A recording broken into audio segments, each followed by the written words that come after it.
Mediterranean climate and complementary ocean currents along the Gaviota Coast create a fertile ground for biodiversity. The Gaviota stretches 76 miles from the outskirts of the city of Santa Barbara, northwest to Point Conception, a mythic and rugged landscape revered by the first people who made this coastline their home. The Chumash knew, long before Europeans arrived, that this was paradise. On May 19 of 2015, I happened to be on the southern end of the Gaviota Coast, filming the gray whale count. Michael Smith and many volunteers, as well as a few interns, count the gray whale mothers and calves who migrate close to the Santa Barbara shore, headed north from their calving grounds in the lagoons of Mexico. Got one right now. One right now?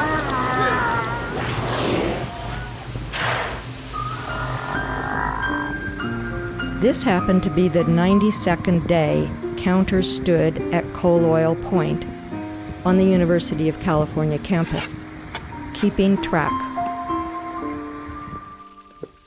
What the whales didn't know, nor did I, was that they were swimming toward the worst oil spill in the Santa Barbara Channel since the infamous blowout of Platform A in 1969. What you gonna do when the oil spills? That spill unleashed 100,000 barrels of crude into the channel, blackened the shores of Santa Barbara, and triggered a national and even international environmental movement.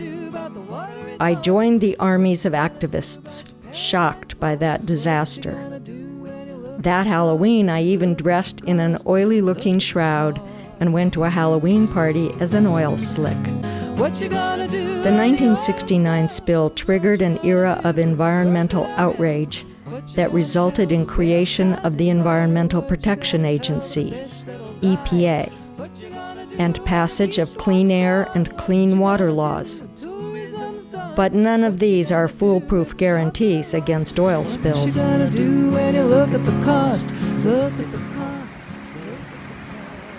While filming the gray whale count, I got a phone call from a friend who just heard a news report of a serious oil spill up the coast at Refugio State Beach. I grabbed my camera and headed for Refugio.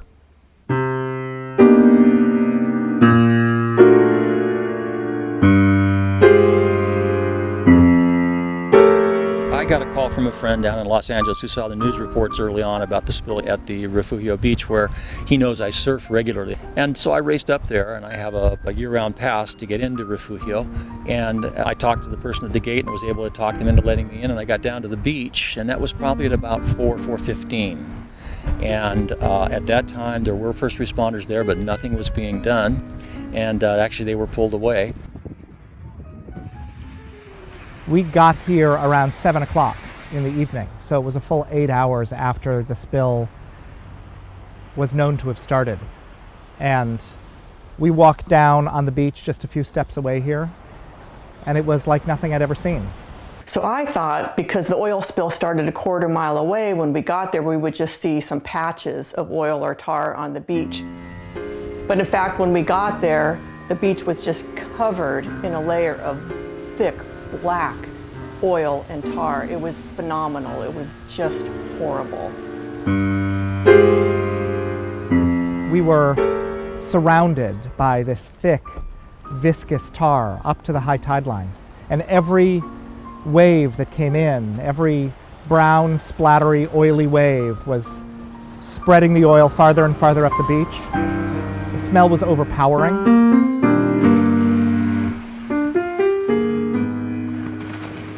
It was being blown against the shore by an onshore wind and it being pushed against the shore by an incoming tide. And I felt it would have been pretty easy to capture some of that, at least at that time, with maybe some bales of hay or some absorbent material or some booms. I did witness one boat out in deep water dragging a boom behind itself, straight line, not in the U configuration, which allows you to capture the oil and pile it up and then suck it off the surface. And it wasn't close enough to observe whether that was being effective or not, just dragging that boom around directly behind it in a straight line. Behind us, the Unified Command is setting up for a press conference that was going to happen at 9 o'clock. They're bringing in the porta potties, they're bringing in the lights, they're bringing in all the vehicles. And yet along the beach there wasn't a single person making any effort to hold this oil from washing into the ocean. There's one man with a hard hat walking up and down the beach. Everybody else was in the parking lot. And by then, the tide was coming in, and so every time the tide or a wave came in, it would cover the beach and the rocks and carry that oil out to sea, and nothing was being done to prevent that.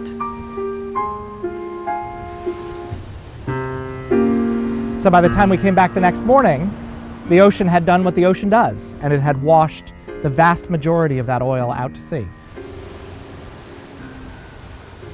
Emergency operations are 24-hour operations.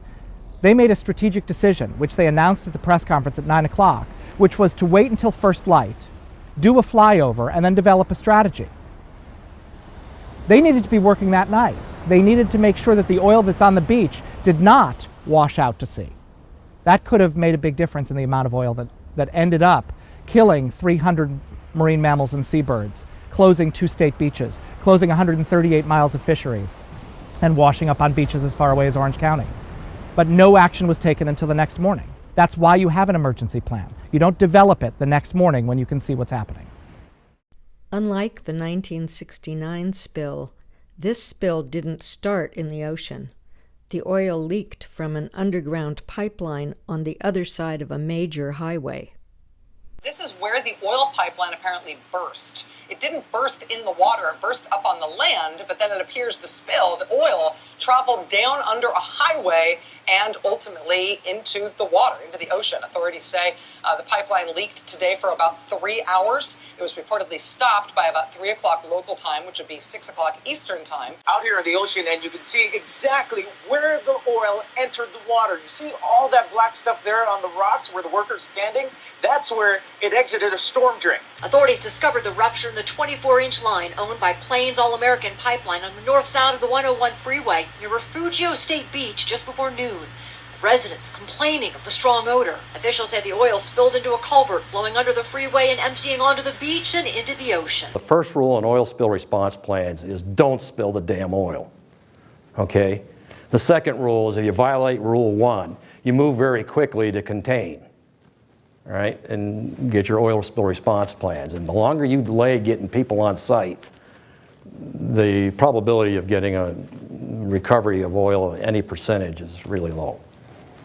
And it's not unusual for people to try to underestimate the oil that's been released because it makes the recovery look higher. Again, I don't know if that's the case here, but that's pretty typical. Crews racing to contain the environmental damage of the pipeline, which may have spilled up to 105,000 gallons of oil into the ocean. That's far more than first thought. And officials have just shut down a second beach in the area, headed into the Memorial Day weekend. In spite of low early estimates, eventually we learned that Plains All-American Pipeline, a Texas-based company, spilled at least 140,000 gallons of crude oil. At this time, Refugio and El Capitan are closed until June 4th. We're going to continue to monitor the cleanup activities in terms of the impact to the park, and we won't be reopening until the park's deemed safe and all the equipment's out of the park. I'm sure if you've been down there, you've seen that the park's full of trucks and response vehicles, and we're focusing on protecting the natural and cultural resources. And until we can make the park safe for our visitors, we're going to continue to extend those closures if needed. In '69, the boulders and cobbles and things like that were removed by backhoes, and can we guarantee that that will not happen again? What I can say is that this Unified Command, as well as the Department of Fish and Wildlife, which is the trustee agency for resources of the state, will not do anything to the shorelines that will make it worse than the event. So when you hear us talk about we need to do balances between how clean is clean and do we do more harm by cleaning it even more, like we saw in Exxon Valdez, that will not happen here. Employees of Plains didn't even know there were stormwater culverts near the pipeline, and the emergency response plans didn't identify the culvert.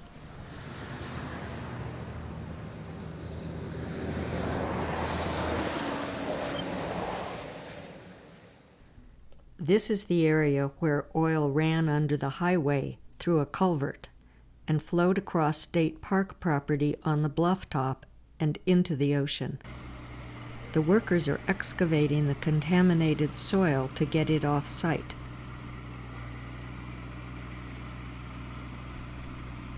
As the whole coastline was occupied by Shumash, there was a cultural resource specialist at this site checking every bucket load of oily dirt, looking for cultural materials. The oil that spilled came from the offshore platforms in the Santa Barbara Channel. It's considered sour oil, very thick and heavy, very viscous. As soon as the oil cools, it becomes very slow-moving. It turns to tar, sticks to rocks, and becomes very difficult to clean.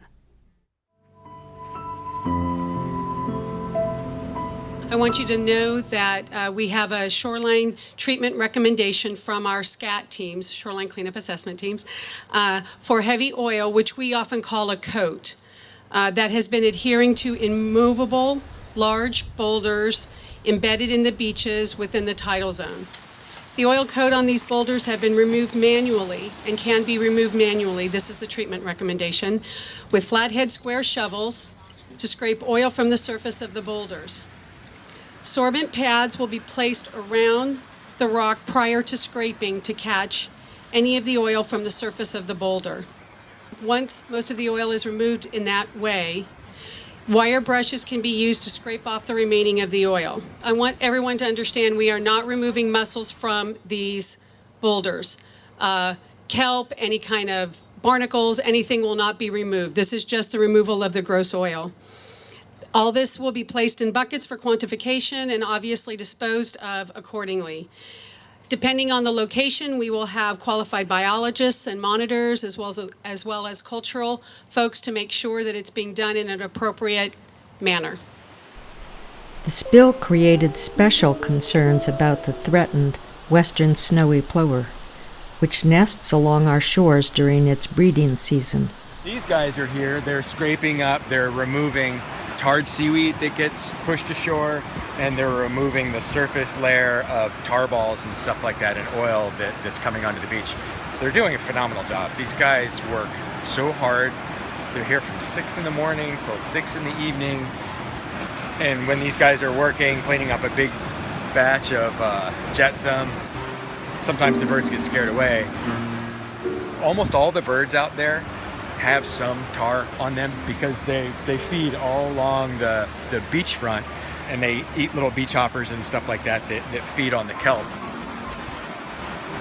But all of this activity is definitely not helping, and the oil that's coming up on the beach is not serving to sort of nurture the community or nurture the food source for the birds, because it is a significant disturbance.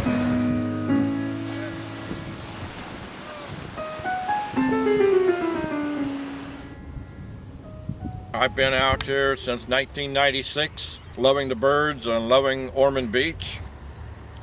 We did have some oil come up. It reminded me of my old days in 1969.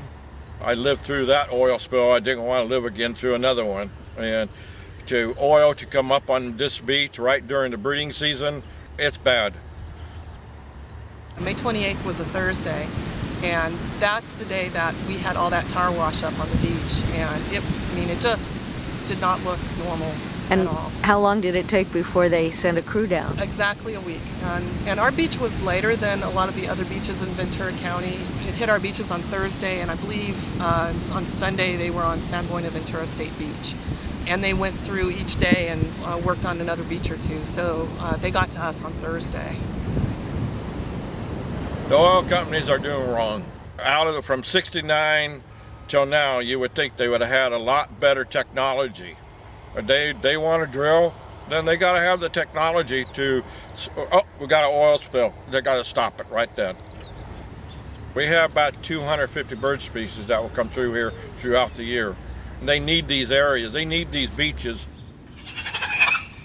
Oil is one thing, but protecting the environment is a whole another thing. Snowy plovers suffered reduced fertility the year after the oil spill. The spill also had significant impacts on the fishing industry in the Santa Barbara Channel. We've got 136 square miles of ocean shut down. We cannot go in. And I had to spend a lot of time explaining to my restaurants and markets that, hey, the area that is closed is a small portion of our overall channel that we fish. We probably, the first week or two, probably lost maybe 20% of our business.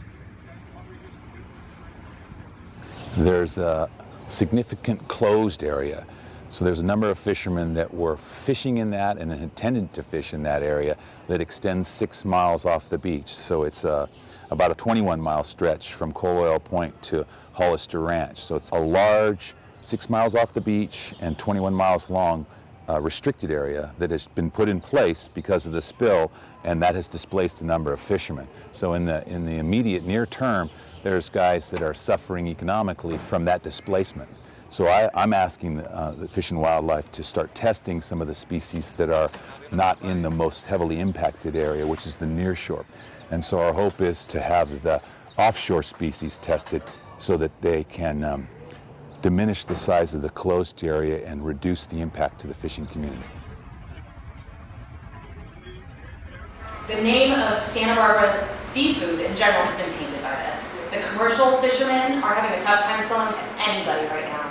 We are getting phone calls and cancellations, less and less now because I've done so much to try and counteract the idea that all seafood caught in Santa Barbara is now toxic.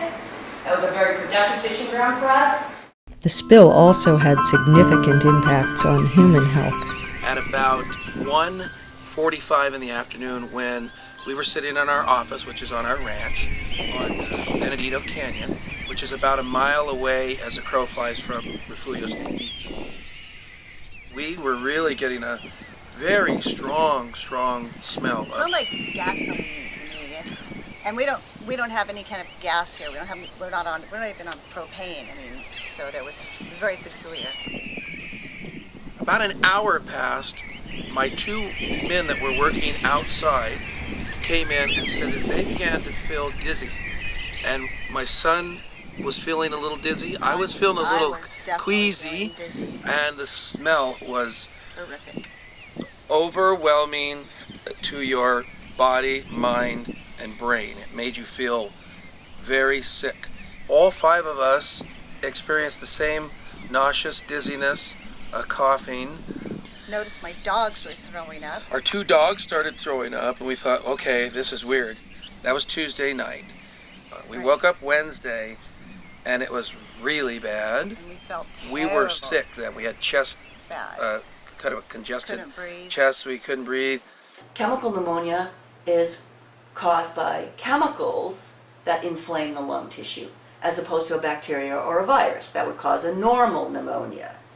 But the symptoms all are the same. And if the doctors have not been properly trained to recognize the symptoms, they're going to prescribe antibiotics. They're going to prescribe a course of action that will not cure their patient. The physician said to us she had never experienced this chemical exposure, and she didn't know what to do.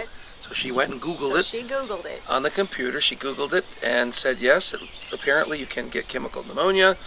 And she said, I'm going to take chest x-rays just to make sure, and I'm going to prescribe to you both inhalers that'll help expand and open up your passageways, your airways. Or where there's a risk of this happening, the doctors need to be prepared to respond to these health issues and not label them, which is what happened in the Gulf, food poisoning, heat stroke, anything except chemical illness. We didn't get progressively better. We got progressively worse for about a week and a half. And it wasn't until about 2 to 3 weeks into it that Cindy started feeling a little bit normal. and I was still coughing and feeling kind of abnormal for sure. It's hard to determine the botanical side. You know, was there a chemical, botanical effect from the air and the environment? I don't think I'll ever be able to determine that, but it is something to be noted. It is certainly something that we think about when you look at the trees and the fact that they had to smell and feel the same thing that we did. Ironically, Santa Barbara's powerful Environmental Defense Center had their annual fundraiser just 3 weeks after the spill. So yes, we've been here before. EDC, as you know, was founded as a response to the 1969 Santa Barbara oil spill. And since that time, it's largely been the people in this tent that have built and supported this organization. You have been with us for 38 years, keeping us strong so we can hold the oil industry accountable, so we can work in the public interest, in your interest. We never wanted to see another oil spill here. We never wanted to see our waves blackened or our coastline stained again. But now that it's happened, I will tell you one thing. EDC will not rest with your support until we have answers to all the questions that need answering. Because we know this is not a disaster that is about one failed pipeline. As we look forward, there are multiple new and expanded coastal and offshore oil drilling projects. And as we look forward at the threat of hundreds of oil tanker trucks on our roads every single day, we need to get the message out. This is not about a failed piece of pipe. There's no risk-free way to develop oil. This spill happened from a relatively new pipeline with modern technology, regulated under current laws, and yet look what happened. That's right. This spill from this pipeline also shows that the entire industry is still unsafe. This pipeline was carrying oil produced in the offshore platforms here. Some of those platforms are fracking. Some of those platforms are using acidizing. These kind of technologies increase the risks and the impacts of offshore oil development. We need to say no more. No. EDC has been working on oil and gas development issues since our founding after the 1969 Santa Barbara oil spill. In 1999, we brought a lawsuit that resulted in the termination of 40 federal oil leases off of our coast. So our first priority is try to prevent any new or expanded oil development. As we extract resources from the earth, we must do so with restraint and respect. An oil spill on the Gaviota Coast is not acceptable. Thank you. After the initial public outcry, a tedious process began to identify what caused the spill and what could be done to prevent future spills. There's been reports in the media that the company was having some trouble with some of their pumps on this pipeline. And the pipeline's monitored from a control room in Texas. And the people in that control room in Texas saw a pressure drop, and that they were fooling around with the pumps. And if the pipeline really was corroded, especially along some of the joints, turning pumps on and off can be something that can cause the pipeline to fail. It's unclear if that really was a part of the cause at this point, but the pipeline was controlled far away from the control room, and they did shut off the valves, which ultimately turned the pipeline off. But then it took them a long time to find where the pipeline had actually split and get crews on the beach to keep it from spreading quickly. The remotely controlled valves are operated by our Midland Control Center via a supervisory control and data acquisition SCADA system. The SCADA system monitors the pipeline and provides real-time feedback to our operators. Our SCADA system is programmed to automatically shut down pumps, not valves. So keep in mind, pumps are what move the flow of oil throughout the pipeline. It is much safer for operators who understand the operations of the pipeline to shut it down following a planned sequence of steps than for a computer to automatically close a valve on oil that is traveling in a confined space under high pressure.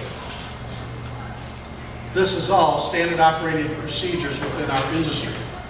Our system operates no differently than any other liquid pipeline system within the industry across the United States. There's a major significant incident on this type of pipeline every 2.5 days in the country. There's been 42 larger incidents than the Refugios in the last 5 years in the country. So 3 million gallons a year of hazardous liquids spill out of pipelines into the environment.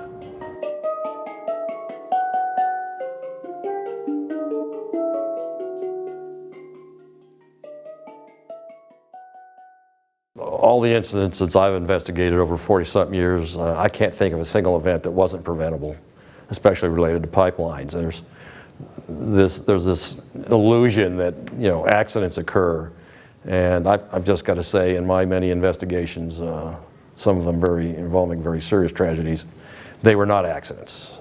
They were incidents that could have been prevented. And usually they, if not all of them, they were multiple failures of multiple levels of failures that somehow became linked. Murphy's Law applies. In the Refugio, I've got to limit my comments to information that's readily in the public domain. Preliminary reports have indicated very clearly that there is a corrosion problem, and it mainly is focused on external corrosion. And usually external corrosion is going to be related to the temperature the line is operating at, the environment the line is located in, as well as the type of coating. When you look at the picture in the preliminary report, they definitely have a corrosion problem. Okay, and it's not a small hole. It's not a rupture, but it is a big hole. And it failed at operating pressure is well below maximum operating pressure, right? So what we call the negative safety margin. You have some threat on your pipeline, in this case it appears to be corrosion, and it's placed you where you can have a failure at operating pressures well below your maximum operating pressure. And so, you know, that's a pretty serious thing. We inspect our pipelines on a regular schedule and document these inspections as required. We also run tools throughout the pipeline that essentially takes a sonogram of the walls of the pipeline, measuring the thickness. This type of inspection is normally part of our integrity management program that has been designed along federal guidelines and is regularly reviewed by PHMSA in the form of inspections. Plain utilizes the most state-of-the-art technology and advanced tools available to our industry to operate, inspect, and maintain our pipeline systems. Plain is in trouble, and I'm not in here to be the judge or jury. It's just this is another one of those examples where someone's had a release that's highly embarrassing, especially in a very sensitive area. This pipeline accident occurred in one of the most sensitive environmental places in the entire country. There's no more pristine coast or beautiful scenery or marine mammals and fish and birds involved in that area in Santa Barbara. So it almost makes you wonder whether the regulations fit that kind of scenario. Today, the California Attorney General's office said that they are, quote, working closely with state and federal partners on an investigation of this conduct to ensure we hold responsible parties accountable.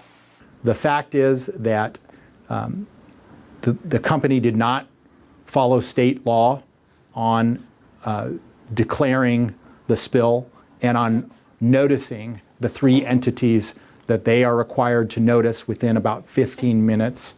When the Line 901 and 903 system were originally built and proposed, they were proposed by a company called Celeron. Celeron sued the county, so the county would not have any sort of regulatory authority over these lines, and the regulatory authority went to PHMSA, the Pipeline Hazardous Materials Safety Administration, responsible for oversight on interstate pipelines. A year after the spill, then State Attorney General Kamala Harris announced 46 criminal charges against Plains All-American for their culpability in the spill. There's the clear violation of state law in terms of notification of the spill.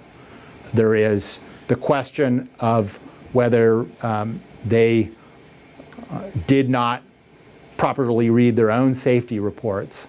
And of course, because they claim to be an interstate pipeline, they have never submitted those reports to state regulators, so there was no one else to provide oversight. They're one of the larger companies. They have tens of thousands of miles of pipelines across North America. When you look at both their spill rate and their number of incidents they're having per mile of pipeline average with all the other big companies around the country, Plains is actually better than the national average for numbers of spills and the amount they do spill when they do have incidents. So, you know, while everybody wants to beat up on Plains here, and clearly they may have screwed up and helped cause this incident, their overall safety record is in line with the rest of the nation, which ought to concern us how well our regulations are working. The state legislature is holding this hearing today. There's very little the state legislature can do because they've been preempted by the federal government. The state cannot pass stronger regulations on this type of pipeline than what the federal government sets. So the best thing the state legislature can do is push their congressional representatives in Congress to stand up for stronger pipelines and to pry the rules that have already been written out of the White House. Would it be then a better idea to test more regularly than the 5 years? The oil spill has affected what legislation we could pass in a small way. Both Senator Jackson and I were able to pass a package of safety bills about pipelines.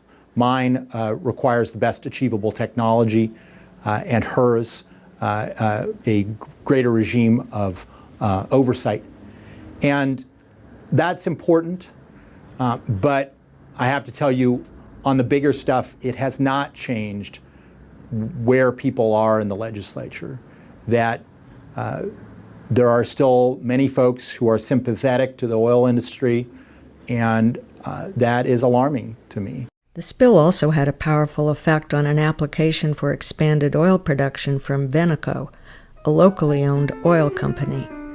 Unfortunately for them, the first hearing on their application came just a month after the spill. There are 2 projects proposed right now off of our coast for new drilling. A lot of people aren't aware of that. Veneco wants a new drilling project right off of Elwood from Platform Holly. Sunset. No more. Veneco wanted to expand their lease holdings off of Platform Holly here in state waters. Veneco had applied to the California State Lands Commission to open new leases, and they were putting together an environmental document for this prior to the spill happening.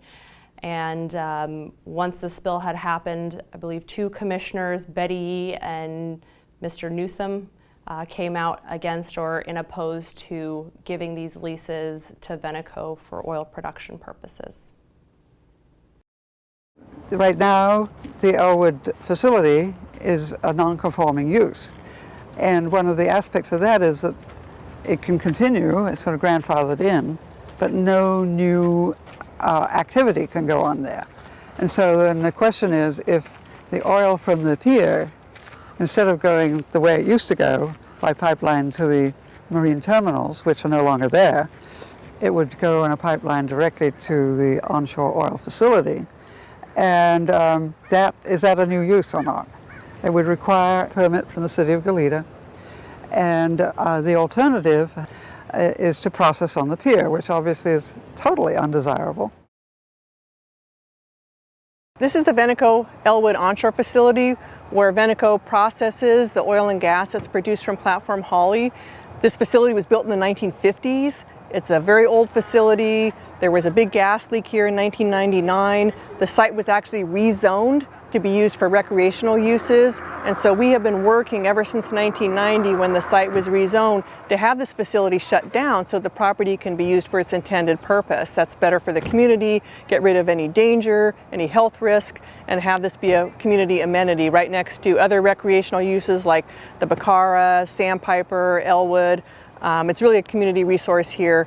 We also had a big oil spill here in 1994, so we want to have this whole facility shut down, and the city of Gaviota is actually in agreement on that and has prepared a study that indicates that the city can actually shut this facility down. Veneco is a local company. We were founded here, we live here, and we've been supporting our community since 1992 safely.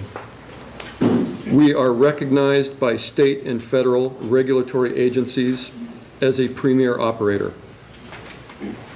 We are the county's largest property taxpayer. over $7 million a year for critical services. We anticipate this project will generate up to $200 million in property tax revenue to the county. It will generate up to $1 billion for the state of California, which will benefit all of us. We all know about what happened on the Gaviota Coast a little over a month ago. GO has been beating the drum of aging facilities for I can't remember how long. We're concerned about that. Platform Holly was put in 1966. To me, that's an aging facility. How do we know that this platform is physically capable of sustaining the kind of extended reach drilling that's being proposed for this? I want to say, first of all, that this project is a bad idea at an extraordinarily bad time. We all know about the Refugio oil spill last month. We've all seen the heart-wrenching photos of oiled birds. At last count, there were about 200 oiled birds found dead. Undoubtedly, several times that many died and sank to the bottom of the ocean. The effects of this spill will linger for many years, just as it has on the Gulf Coast after the Deepwater Horizon disaster. When Line 901 went down, Veneco was effectively blocked in, and they were not able to produce and sell the oil they were producing to the markets. The city of Goleta did not allow them a permit to continue production and trucking, so they were effectively blocked in. Veneco originally filed for bankruptcy protection in 2016. They cited low gas prices as well as Plains Line 901 going down. However, in April of 2017, they filed for formal bankruptcy, citing Line 901 as one of the reasons.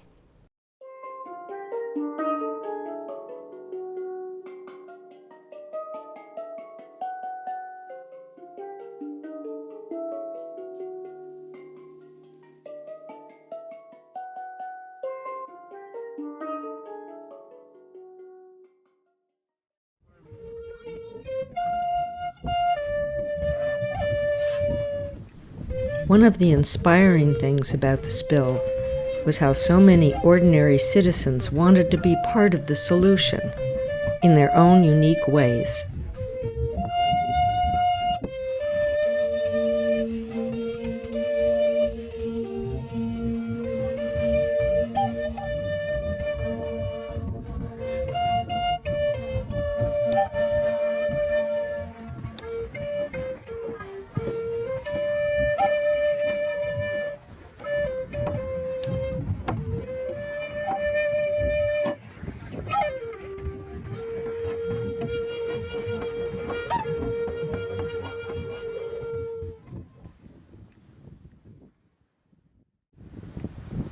We've actually found that during spills, the demand to volunteer is really high.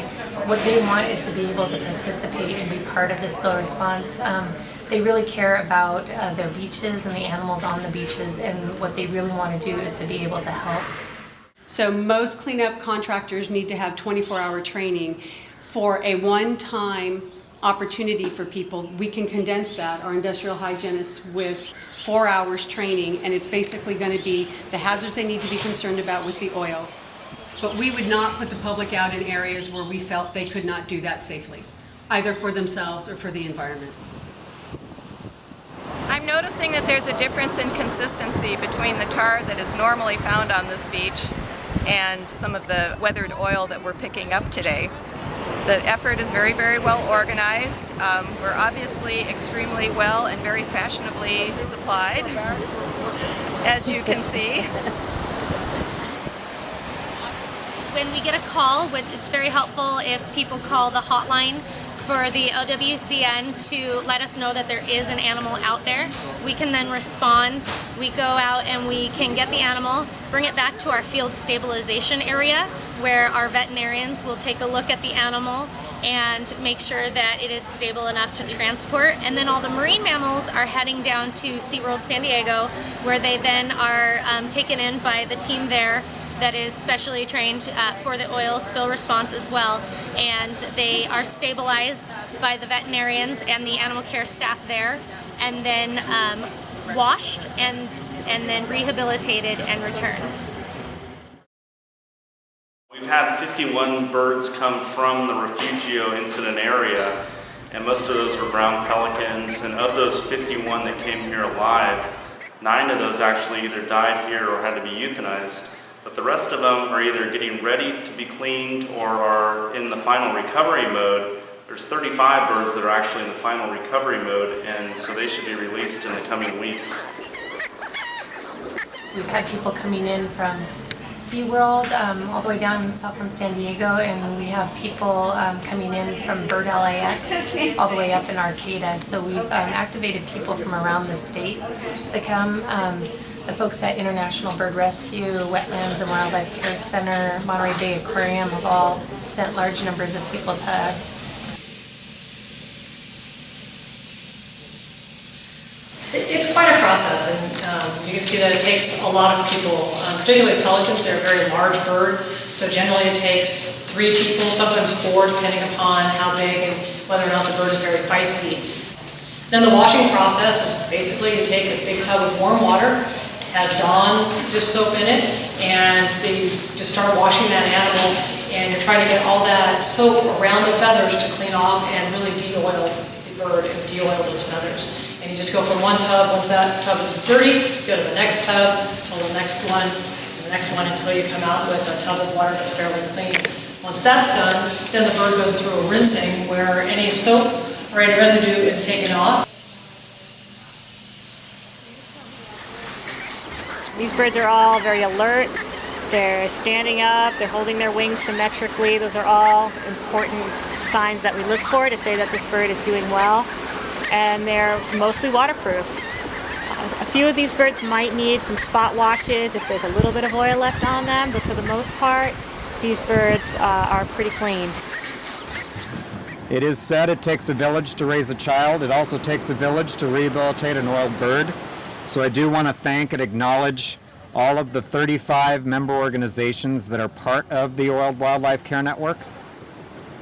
Today we will be releasing 10 of the 42 live oiled brown pelicans that were captured by our expert teams in both Santa Barbara as well as Ventura counties.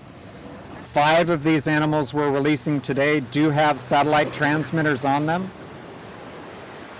I suspect for the first several days they'll probably be staying in this region, the Santa Barbara, Ventura area.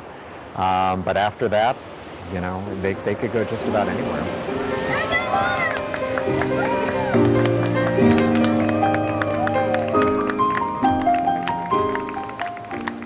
So this will be on the bird for the life of the animal, and if it does die, they can actually send this band back to the bird banding lab, and they can tell us where that animal was found.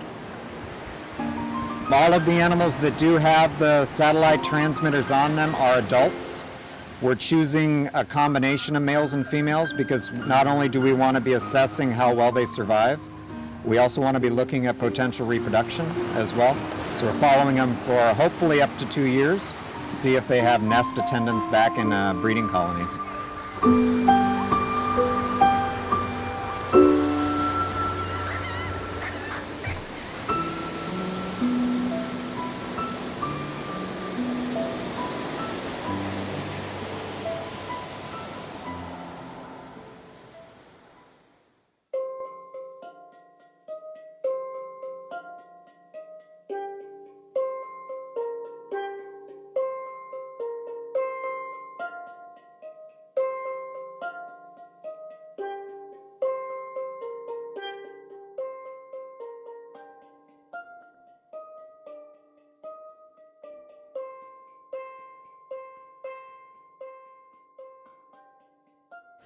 What a great response for a very unfortunate incident, but one that we know could happen and it has happened. And how devastating that has happened here on the Gaviota Coast, which is a global ecological treasure.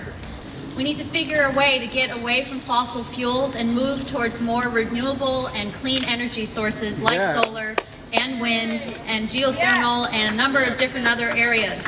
We need to do it in a way that allows people who are currently in the industry to be able to have jobs and be able to move forward in a way that's economically sustainable for them.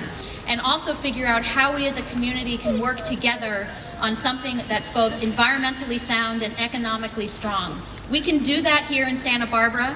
We know we have the political will to do it. We need to put our words into action. This is a wake-up call for our community to really start moving more aggressively towards renewable energy sources.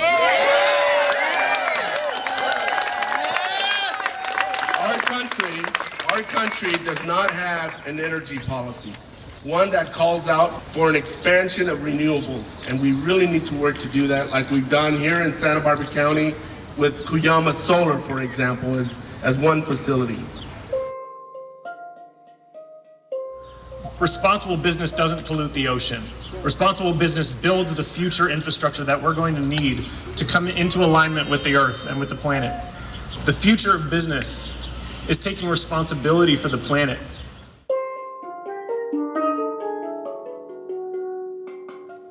We have to reduce drastically our use of fossil fuels. But the fact is, if we eliminated the subsidies on fossil fuels and made the fossil fuel producers pay the true costs to society of using fossil fuels, we would initiate dramatic changes just like that. The problem, of course, is that we have a system in which the oil companies, the coal producers, the coal-fired power plants, and so forth and so on, are enormously powerful politically. And so breaking the dependence on fossil fuels is not so much a matter of technological options. Are there things we could do to replace fossil fuels? And a lot of the things we use fossil fuels for today, the challenge is to break the political power of the fossil fuel industry and to restructure the incentives so that users of fossil fuels would pay the true costs and producers of alternatives would be able to produce products at prices that looked comparatively attractive. I believe we can and we must get off fossil fuels. There is not only the local environmental reason to do so, the spills and damage it does to our local environment. It is the climate change reason that our world in the long run depends upon us reducing fossil fuel consumption. The longer we have that oil addiction, the more damage to our environment will take place. No one can claim that they can make oil transport safe. Anyone who does is kidding themselves or kidding you. As long as we use this much oil, there will be environmental damage, there will be spills. We can reduce the frequency of it with greater oversight, but we cannot stop some spills from happening unless we get off fossil fuels. Of course we can get off fossil fuels. It's a huge topic, it's a huge challenge, it's a huge opportunity. The energy industry is the largest industry in the history of the world, and so to transform it is going to take several decades. But not only can we do it, we actually have to do it. No more oil! No more oil! I think the right way conceptually to think about this is to think about it as a race between human ingenuity and the deterioration of the natural world. And the natural world is changing in a negative way faster than the scientists have predicted. You know, if you look at 2015, it wasn't just the hottest year on record, it was the hottest year by the most. So it was the hottest by the biggest change ever. Our leaders need to grow a spine. Species running out of time. The fact of the matter is we're under the gun, and so, but the other fact of the matter is we have a lot of really bright, inventive people, and we need to harness that intelligence, and we need to make it happen, and then we need American business to bring it to scale for us and for the world. Humans are inventive, They come up with good solutions. They come up with unexpected solutions, and they take us to great places, and that's the history of California. And so when you ask me, can we overcome an industry that has dominated, the fossil fuel industry that's dominated energy for 150 years, the answer is of course we can. And we're about, you can see in the costs of renewables that we're on the way to doing it. And you can see in California, we're going to be 50% clean energy by 2030, that we're not really that worried about being able to do it. The companies involved are confident that that is doable. I mean, I have to say, I think this time we really may be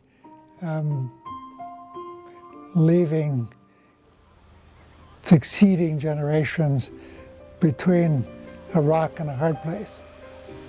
Let's hope they have the good sense, intelligence, creativity, and ability to engage in social as well as technical innovation to respond appropriately.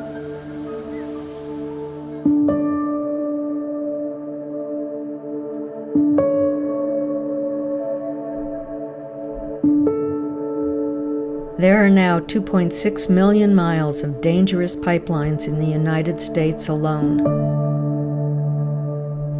Most people who live in proximity to these toxic pipelines don't even know they exist. When the Plains Pipeline was permitted, environmental groups supported it as a safer alternative than marine tankers.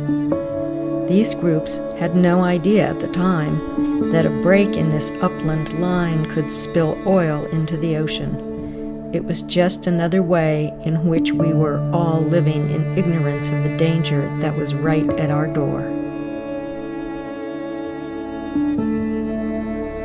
The year following our Refugio spill, the Standing Rock Sioux tribe began to protest construction of the Dakota Access Pipeline in the northern U.S., and controversy continued over building the Keystone XL pipeline. As I followed our spill story, I began to wonder if the nation's love affair with oil had gone sour. As a lifelong environmentalist, I'm not going to pretend this is the end of big oil. Not even close. But perhaps it's a beginning of improved public awareness, of facing hard realities about the dangers of oil production, not just for us, but for the birds, the whales and dolphins, and ultimately the planet.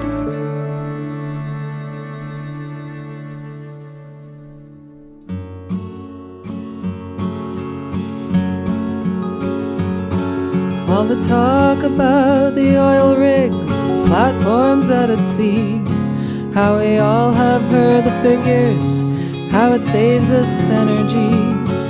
All the talk about the pipelines, how much oil they transport, how we all have heard the hype lines till we're facing nature's court.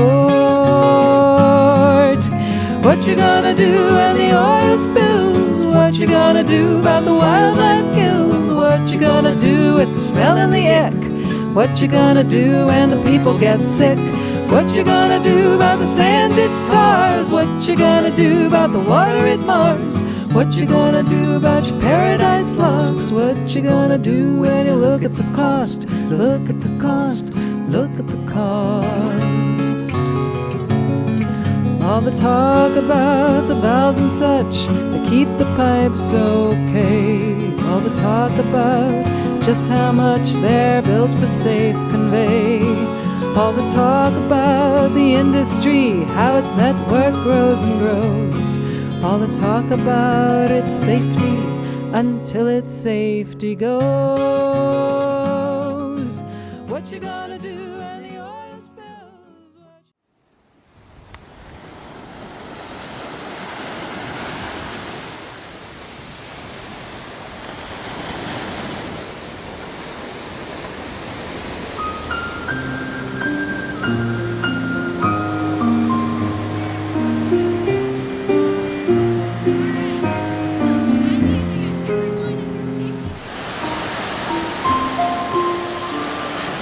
This is kind of a positive sign because These fellas, they're called sea hares or sea slugs, used to populate this quite heavily here.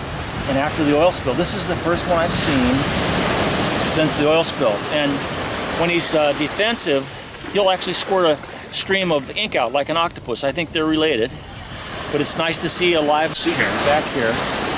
Put him back in the water before he spends too much time out.